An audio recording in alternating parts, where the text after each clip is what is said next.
সংবাদ সবাইকে স্বাগত জানাচ্ছি। আমি ফিরোজ তোহা। শুরুতে সংবাদ শিরোনাম জানিয়ে দিব আমাদের হাতে থাকা সর্বশেষ গুরুত্বপূর্ণ আপডেট সংবাদ। রাজনীতি নিয়ে খালেদা জিয়ার সঙ্গে আলাপ হয়নি বলে জানিয়েছেন সাক্ষাৎ শেষে বিএনপির জাতীয় স্থায়ী কমিটির সদস্য খন্দকার মোশারেফ হোসেন। এরপর জানিয়ে দিব সেন্ট মার্টিনে খাদ্য সংকট। বাংলাদেশের দক্ষিণ প্রবাল দ্বীপ সেন্ট মার্টিনে খাদ্য সংকট প্রকট আকার ধারণ করেছে। দ্বীপ থেকে উপজেলা টেকনাফের নৌ যোগাযোগ ২০ দিন ধরে বন্ধ থাকায় এই পরিস্থিতি সৃষ্টি হয়েছে। জানিয়ে দিব দেশের নিরাপত্তার জন্য সশস্ত্র বাহিনী সর্বদাই প্রস্তুত, জানিয়েছেন হানিফ। এদিকে দুর্নীতি এবং লুটপাট দেশ আজ রসাতলে গেছে বলে অভিযোগ করেছেন বিএনপির জাতীয় নির্বাহী কমিটির ঢাকা বিভাগের সাংগঠনিক সম্পাদক নজরুল ইসলাম আজাদ। এদিকে দুপুরের মধ্যে যেসব অঞ্চলে ঝড় বৃষ্টির পূর্বাভাস। দেশের ৪ জেলার উপর দিয়ে দুপুর ১টার মধ্যে ঘণ্টায় সর্বোচ্চ ৬০ কিলোমিটার বেগে ঝড়ো হওয়া সহ বজ্রসহ বৃষ্টিপাতের পূর্বাভাস দিয়েছে আবহাওয়া অধিদপ্তর। পূর্বাভাসে বলা হয়েছে রংপুর, ময়মনসিংহ, কুমিল্লা ও সিলেট অঞ্চলের উপর দিয়ে পশ্চিম উত্তর পশ্চিম দিক থেকে ঘণ্টায় ৪৫ থেকে ৬০ কিলোমিটার বেগে দমকা অথবা ঝোড়ো হাওয়া সহ অস্থায়ী বৃষ্টি অথবা বজ্রসহ বৃষ্টি হতে পারে। এসব নৌবন্দরগুলোকে ১ নম্বর সতর্ক সংকেত দেখাতে বলা হয়েছে। এবং সর্বশেষ জানিয়ে দিব যুদ্ধ মন্ত্রিসভা ভেঙে দিয়েছেন নেতানিয়াহু সরকার। ইসরায়েলি প্রধানমন্ত্রী বেনজামিন নেতানিয়াহু তার যুদ্ধ মন্ত্রিসভা ভেঙে দিয়েছেন। ২ মন্ত্রী বেনি গান্স এবং গাদি আইসেনকট ১ সপ্তাহ আগে পদত্যাগ করার প্রেক্ষাপটে তিনি এই সিদ্ধান্ত নিয়েছেন। প্রিয় দর্শক, এতক্ষণ শুনছিলেন সংবাদ শিরোনাম, এবারে বিস্তারিত। তবে তার আগে বন্ধুরা, আপনি কোন স্থান থেকে আমাদের সংবাদটি দেখছেন কমেন্ট করে জানিয়ে দিন এই সংবাদ সম্পর্কে আপনার মূল্যবান মতামত। প্রিয় দর্শক, আপনি যদি আমাদের চ্যানেলে নতুন হয়ে থাকেন, ভিডিওটি দেখতে দেখতে চ্যানেলটি সাবস্ক্রাইব করে রাখুন, যাতে করে আমাদের লেটেস্ট আপডেট সংবাদগুলো সবার আগে আপনার কাছে পৌঁছে যায়। এবারে বিস্তারিত। রাজনীতি নিয়ে আলাপ হয়নি, খালেদা জিয়ার সঙ্গে সাক্ষাৎ শেষে মোশাররফ। বিএনপির চেয়ারপারসন বেগম খালেদা জিয়ার সাথে ঈদের শুভেচ্ছা বিনিময় করেছেন দলটির স্থায়ী কমিটির সদস্যরা। সোমবার ১৭ জুন রাতে খালেদা জিয়ার গুলশানের বাসভবন ফিরোজায় এই শুভেচ্ছা বিনিময় হয়। সেখান থেকে বেড়ে স্থায়ী কমিটির সদস্য ডক্টর খন্দকার মোশারেফ হোসেন বলেছেন, আমাদের নেত্রীর সাথে আজকে কোনো রাজনৈতিক আলাপ হয়নি। খন্দকার মোশারেফ হোসেন বলেন, আমরা ঈদের শুভেচ্ছা জানানোর জন্য গিয়েছিলাম। প্রতি বছরই আমরা ঈদের শুভেচ্ছা জানাতে একত্রিত হই, কিন্তু এখানে রাজনীতি নিয়ে আলাপ করি না। আমাদের নেত্রীও রাজনীতি আলাপ করে না, আজকেও তাই হয়েছে। আমরা রাজনীতির কোনো আলাপ করিনি। আজকে দেশের মানুষের যে অর্থনৈতিক অবস্থা খুবই খারাপ বলে উল্লেখ করে তিনি মন্তব্য করেন, আজকে যে ঈদ তা দেশবাসীর আনন্দের সাথে পালন করতে পারেনি। সবাই কষ্টে আছে অর্থনৈতিক, আমরা সবাই কষ্টে আছি। আমাদের নেত্রীও এই দুঃখ প্রকাশ করেছেন। সাবেক এই মন্ত্রী বলেন, তিনি খালেদা জিয়া দেশবাসীকে ঈদের শুভেচ্ছা জানিয়েছেন, দলের নেতাকর্মীদেরও শুভেচ্ছা জানিয়েছেন। এই বিএনপি নেতা বলেন, ভবিষ্যতে বাংলাদেশের মানুষ যেভাবে চায় সেভাবে যাতে অর্থনৈতিক সামাজিক উন্নতি হয়, যেন আমাদের আন্দোলনের সাথে ঈদ পালন করতে পারে, তার জন্য দোয়া করেছেন আমাদের নেত্রী। এ সময় উপস্থিত ছিলেন বিএনপির জাতীয় স্থায়ী কমিটির সদস্য ব্যারিস্টার জমিরুদ্দিন সরকার, মির্জা আব্বাস, বিএনপির জাতীয় স্থায়ী কমিটির সদস্য নজরুল ইসলাম খান, গয়েশ্বরচন্দ্র রায়, বেগম সেলিমা রহমান। সেন্ট মার্টিনে খাদ্য সংকট। বাংলাদেশের দক্ষিণে প্রবাল দ্বীপ সেন্ট মার্টিনে খাদ্য সংকট প্রকট আকার ধারণ করেছে।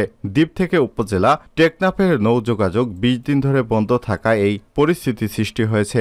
মিয়ানমার সেনাবাহিনী এবং আরাকান আর্মির সংঘাতের কারণে নাপ নদী ব্যবহার করা যাচ্ছে না। নৌপথ ছাড়া যোগাযোগের আর কোনো তেমন পথ নেই বাংলাদেশ থেকে সেন্ট মার্টিনে যাওয়ার। আরেকটি বিকল্প সেন্ট মার্টিন থেকে জাহাজ যোগে কক্সবাজারের সাথে যোগাযোগ। এটা সময় সাপেক্ষ এবং শুধু জাহাজ দিয়েই সম্ভব। তবে কক্সবাজারের জেলা প্রশাসক মোহাম্মদ শাহিন ইমরান ডয়েচে ভেলেকে বলেছেন, এখন সেন্ট মার্টিনের বাসিন্দারা চাইলেই নাপ নদী ব্যবহার করে মূল ভূখণ্ডে যাতায়াত করতে পারেন। আর আইএসপিআর জানিয়েছে, সেন্ট মার্টিনে দ্বীপের কাছে বাংলাদেশ নৌবাহিনী এবং কোস্টগার্ডের একাধিক জাহাজ মোতায়েন করা রয়েছে। সর্বসময় মিয়ানমারের জাহাজের গতিবিধি পর্যবেক্ষণ সহ বাংলাদেশের সমুদ্র সীমা থেকে নিয়মিত টহল দেওয়া হচ্ছে।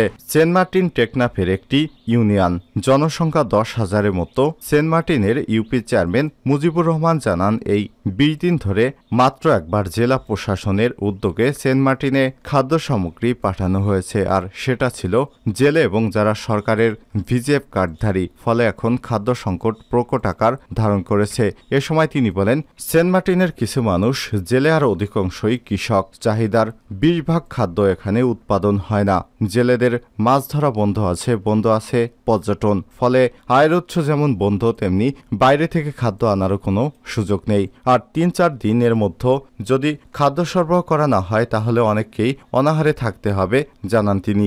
একই কথা বলেছেন সেন্ট মার্টিনের বাসিন্দা হাবিবুর রহমান। তিনি বলেন, আমাদের এখানে ঈদ নেই, আতঙ্কে আর খাদ্য সংকটে আমাদের দিন কাটছে। দ্বীপের মানুষের হাতে কোনো কাজ নেই। নৌ চলাচল বন্ধ থাকায় তারা কাজের জন্য কোথাও যেতে পারছেন না। দোকানে যে চাল, তেল, ডাল পাওয়া যাচ্ছে তার দাম অনেক বেশি। শাকসবজি শেষ হয়ে গেছে। চলাচল শুরু না হলে সামনের দিনে আমরা কি খাবো তাই ভেবে পাচ্ছি না। আমাদের খোঁজ কেউ নিচ্ছে না, না জনপ্রতিনিধি না প্রশাসন।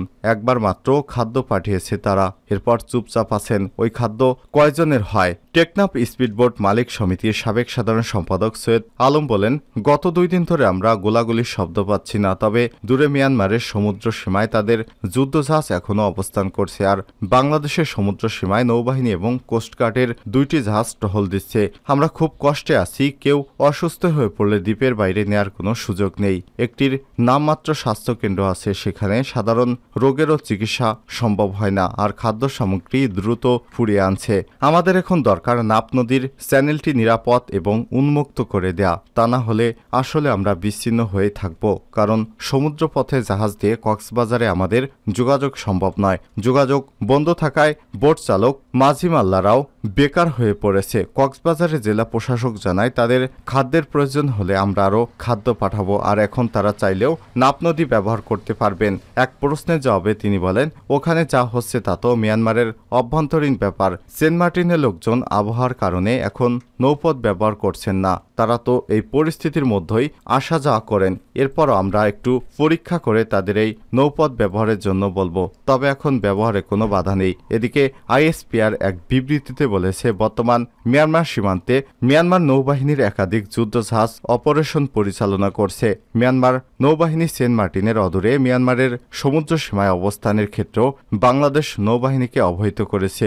এ বিষয়ে বাংলাদেশের পররাষ্ট্র মন্ত্রণালয় গত 12 জুন প্রতিবাদ জানায়। সেন্ট মার্টিন দ্বীপের কাছে বাংলাদেশ নৌবাহিনী এবং কোস্টগার্ডের একাধিক যুদ্ধজাহাজ মিয়ানমারের জাহাজের গতিবিধি পর্যবেক্ষণ সহ বাংলাদেশের সমুদ্র সীমায় থেকে নিয়মিত টহল দিচ্ছে বলে বিবৃতিতে জানানো হয়েছে।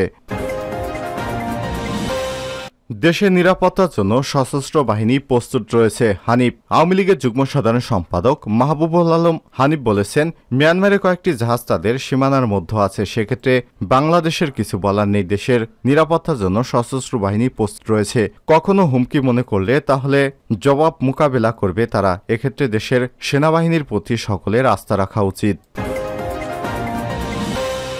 দুর্নীতি ও লুটপাটে দেশ আজ রসাতলে গেছে বলে অভিযোগ করেছেন আজাদ।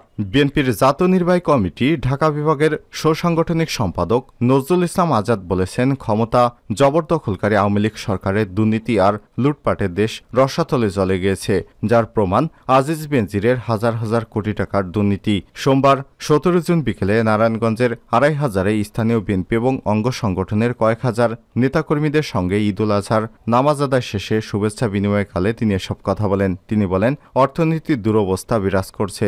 জাতির জন্য এর চেয়ে ঘন আমানিশা আর কখনোই আসে নাই। আমাদের সমস্ত আশা আকাঙ্ক্ষা সব কিছু বিপন্ন করে দেওয়া হয়েছে। দেশের গণতান্ত্রিক এবং সাংবিধানিক প্রতিষ্ঠানগুলোকে ধ্বংস করা হয়েছে। এখন থেকে বাঁচতে হলে আওয়ামী লীগ সরকারের পতন ঘটানোর বিকল্প নেই। এজন্য বিএনপির নেতৃত্বাধীন গণতন্ত্র পুনরুদ্ধার আন্দোলনে দলমত নির্বিশেষে সবাইকে আন্দোলনে ঝাঁপিয়ে পড়তে হবে। এ সময় তিনি আরো বলেন, বিএনপির জন্ম হয়েছে দেশের স্বাধীনতা এবং সার্বভৌমত্ব এবং গণতন্ত্র রক্ষা করার জন্য। বিএনপি যখনই ক্ষমতা এসেছে তখনই দেশের জনগণ সুখে শান্তিতে বসবাস করেছে। কিন্তু বর্তমান আওয়ামী লীগ সরকার ক্ষমতায় আসার পর থেকেই দেশের স্বাধীনতা সার্বভৌমত্বর কারণেই দুর্বল হয়ে যাচ্ছে। আসলে আওয়ামী লীগের হাতে দেশের স্বাধীনতা কখনোই নিরাপদ ছিল না, এখনো নেই। আজকে জনগণের দুর্দশা চরমে পৌঁছেছে। নিত্য প্রয়োজনীয় প্রত্যেকটি জিনিসের দাম এখন ঊর্ধ্বগতির কারণে মানুষের মনে ঈদের কোনো আনন্দ নেই।